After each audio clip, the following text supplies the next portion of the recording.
화면 조정에 문제가 있어서 시작이 조금 늦었습니다. 양해의 말씀을 부탁드립니다. 다 함께 사도신경으로 우리 신앙을 고백하며 새벽 기도회를 하나님께 드리시겠습니다.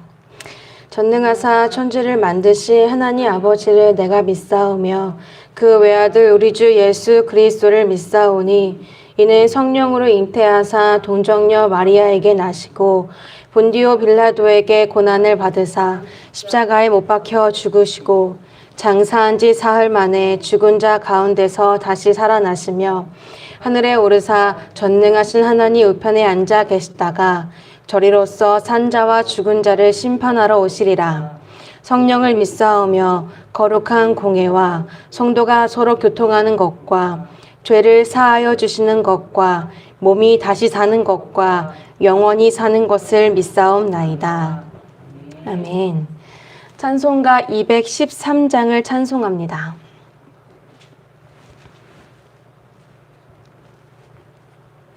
찬송가 213장입니다.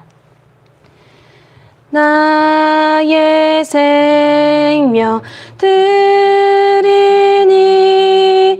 주여 받아주소서.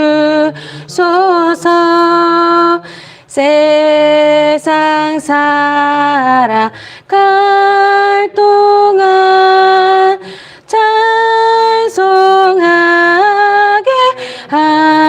하소서. 손과 발을 드리니 주여 받아주셔서 주의 일을 위하여 민첩하게 하소서.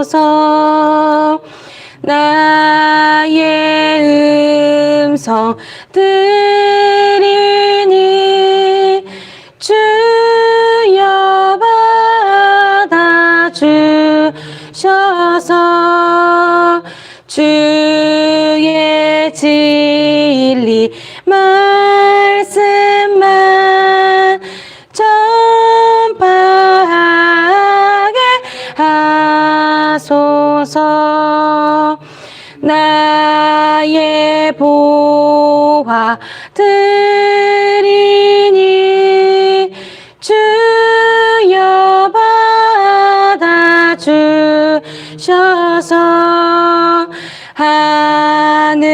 하늘나라 위하여 주 뜻대로 쓰소서. 나의 시간 드리니 주여 받아주셔서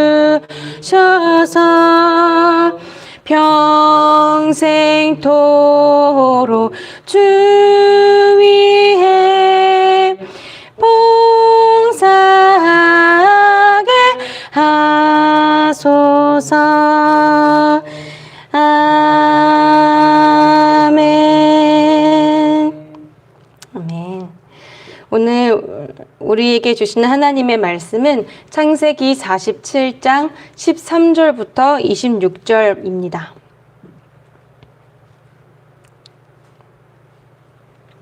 창세기 47장 13절부터 26절 말씀입니다. 구약 성경 75쪽입니다.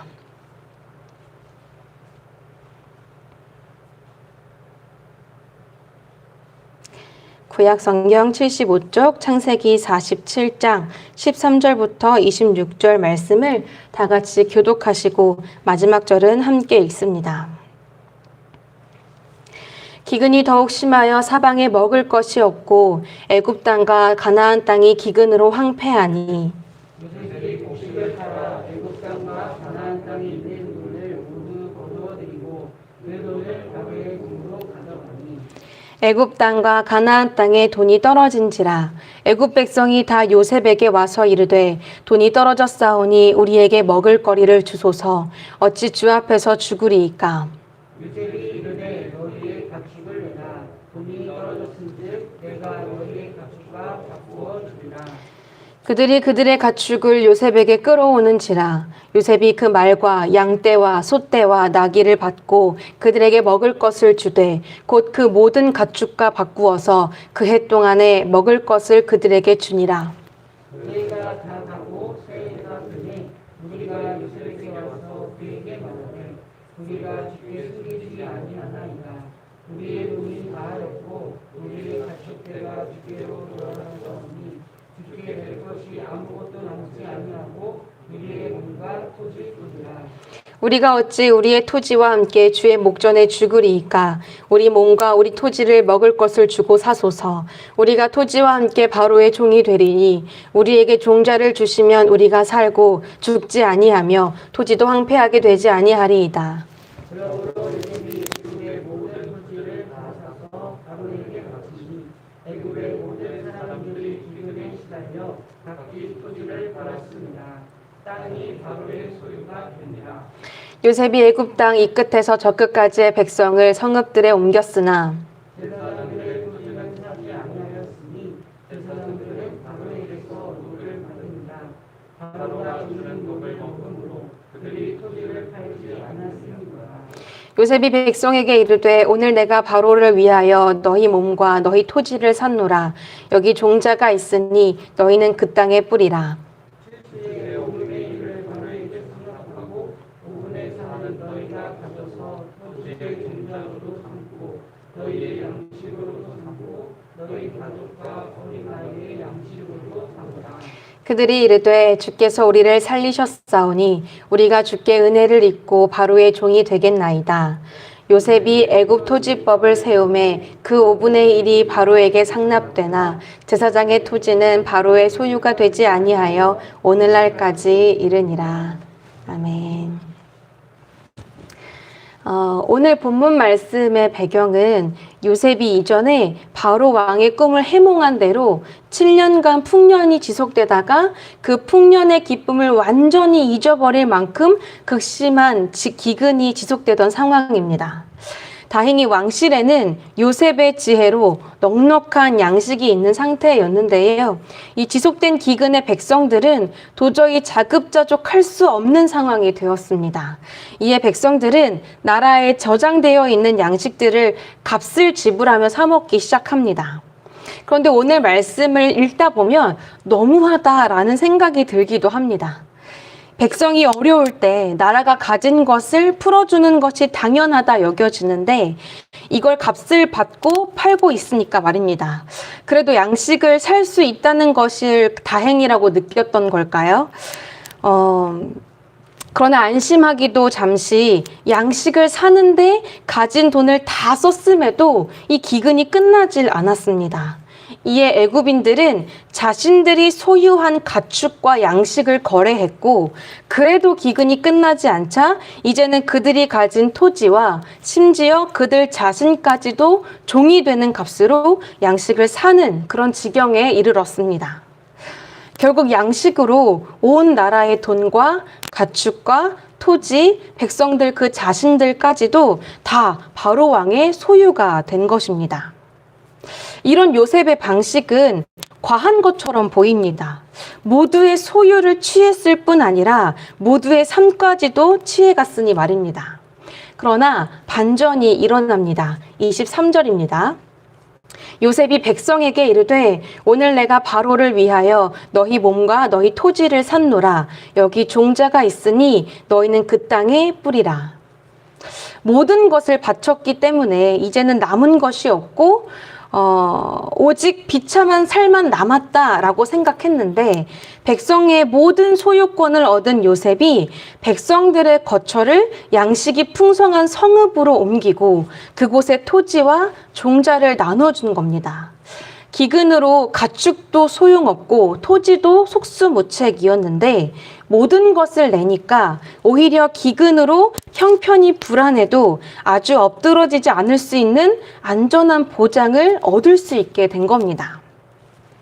그러니까 애굽 백성들은 모든 걸 잃은 것 같지만 오히려 모든 것을 내어놓음으로 더 확실한 양식과 삶의 보장을 받게 된 것이죠. 이것이 바로 요셉이 실행한 애굽의 토지법이었습니다.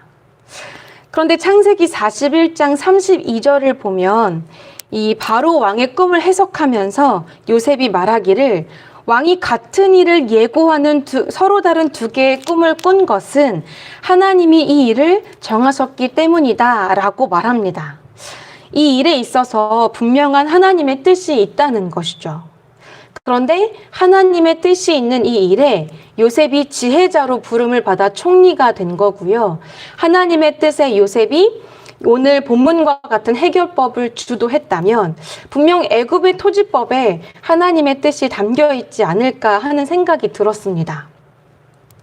분명 양식을 얻기 위해서 기근 속에서 살아남기 위해서 모든 돈을 다 바치고 가축을 바치고 토지를 바치고 결국 나 자신까지 다 바쳐서 종이 되었는데 요셉의 주도로 인도된 토지법은 그렇게 모든 것을 내므로 오히려 새로운 종자를 얻고 새로운 토지를 얻고 새 양식을 얻는 새로운 살 길이 되었더란 말입니다.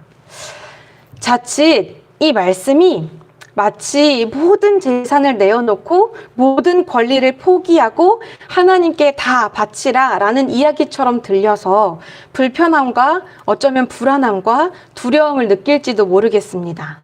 그러나 그간 예수님이 하셨던 말씀들을 함께 생각해 보기를 바랍니다. 마태복음 6장 19절 20절 말씀에는 보물을 땅에 쌓지 말고 하늘에 쌓으라고 이야기합니다. 또 누가복음 17장 33절에서는 자기 목숨을 구하고자 하는 자는 잃을 것이나 잃는 자는 살리라고 이야기합니다. 또 마가복음 8장 34절에서는 나를 따라오려거든 자기를 부인하고 자기 십자가를 지고 나를 따르라 라고 말씀하십니다. 이처럼 하나님께서 우리에게 가르쳐 주신 삶의 방법은 모든 것을 다 하나님께 맡기는 겁니다. 모든 것이 주님에게서 왔으니 언제든 주님에게로 가는 것이 모든 것이 갈 수 있다라고 믿는 겁니다. 이렇게 모든 주권을 하나님께 맡길 때 애굽 백성들이 모든 것을 내어 오히려 평안과 새 삶을 보장받을 수 있게 되었듯이 우리 역시 하나님이라는 목자의 막대기와 지팡이의 안위함 속에서 참 자유와 생명의 삶을 얻게 될 것을 목격하게 하시는 겁니다. 예수님은 말씀하셨습니다. 진리를 알지니 진리가 너희를 자유롭게 하리라. 신기하게도 이 땅의 것들, 돈이든 토지든 육신이든 이런 것들은 움켜쥐면 줄수록 이 모든 문제에서 우리를 매이게 했다면 진리는 이 모든 문제에서 우리를 자유롭게 한다는 겁니다. 우리가 하나님의 백성, 그분의 소유가 되었기에 아무리 심한 기근이 온다 해도 이 기근으로부터 그분의 보호를 받게 될 것이기 때문입니다. 아브라함이 충분히 넉넉한 삶을 살고 있었음에도 충분히 좋은 지역에서 살고 있었음에도 하나님의 말씀을 따라 삶의 자리를 떠날 수 있었던 것은 아직 아무런 물증도 없고 실증도 없었으나 하나님의 상급을 확실히 믿었기 때문일 겁니다. 지금의 땅은 언젠간 사그라질지라도 진리이신 하나님을 바라보는 삶은 영원할 것이라는 것을 말입니다. 우리도 이러한 진리로 참 자유함을 얻는 삶이 되기를 바랍니다.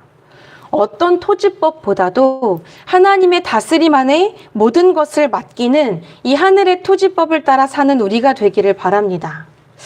하나님의 소유가 되어서 하나님의 온전한 보호함 속에 두려움 없이 믿음으로 살아가는 참 그리스도인들이 되기를 소망합니다. 현재 우리는 세계적으로 많은 재난 속에 놓인 것 같습니다. 이 현실이 때로는 암울하게 느껴지기도 합니다. 그러나 우리 삶이 세차게 흔들릴수록 그 가운데 흔들리지 않는 진리의 진가가 반드시 드러나리라 믿습니다.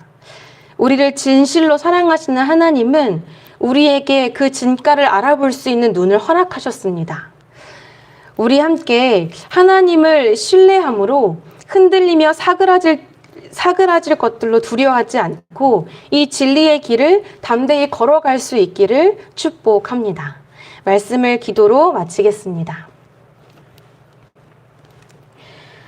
우리를 위해 모든 것을 내어주신 주님, 우리가 주님께 모든 것을 맡김이 곧 모든 것을 온전하게 얻는 길임에도 우리의 무지함은 이를 깨닫지 못한 채 겁을 내며 두려워하며 때로는 의심합니다.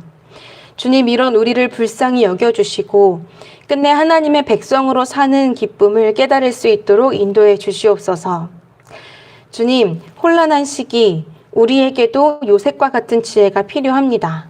어려울수록 하나님의 사랑과 또한 정의로 다스리고 돌볼 수 있는 마음과 지도력을 허락해 주셔서 우리가 또한 교회가 어둠 중에 빛이 되고 혼란 중에 힘이 될 수 있게 도와주시옵소서. 이 시간 환우들을 기억하며 기도합니다. 슬픔을 기쁨이 되게 또 괴로움을 즐거움이 되게 능히 하실 수 있음을 믿습니다. 환우들의 마음을 지켜주셔서 담대히 이겨낼 수 있게 하시옵고 무엇보다 간절한 마음의 회복을 허락하여 주시옵소서. 수험생들을 기억해 주시옵소서. 날짜의 줄어감이 불안함과 어려움이 되지 않기를 바랍니다. 상황에 흔들리지 않고 집중할 수 있도록 비전을 갖게 도와주시고 말씀 안에서 길을 바라볼 수 있도록 도와주시옵소서. 주님을 신뢰함으로 미래를 기대할 수 있는 우리 수험생들이 될 수 있도록 이끌어 주시옵소서. 오늘은 수요 예배가 있습니다. 말씀을 함께 나눌 때 생명력 있는 말씀의 은혜를 경험할 수 있도록 인도하여 주시옵소서. 또한 말씀 가운데에 우리를 부르시는 하나님의 부르심에 순종할 수 있도록 인도하여 주시옵소서. 예수님의 이름으로 기도드립니다. 아멘. 하늘에 계신 우리 아버지여, 이름이 거룩히 여김을 받으시오며 나라가 임하시오며 뜻이 하늘에서 이루어진 것 같이 땅에서도 이루어지이다. 오늘 우리에게 일용할 양식을 주시옵고 우리가 우리에게 죄 지은 자를 사하여 준 것 같이 우리 죄를 사하여 주시옵고 우리를 시험에 들게 하지 마시옵고 다만 악에서 구하시옵소서. 나라와 권세와 영광이 아버지께 영원히 있사옵나이다. 아멘.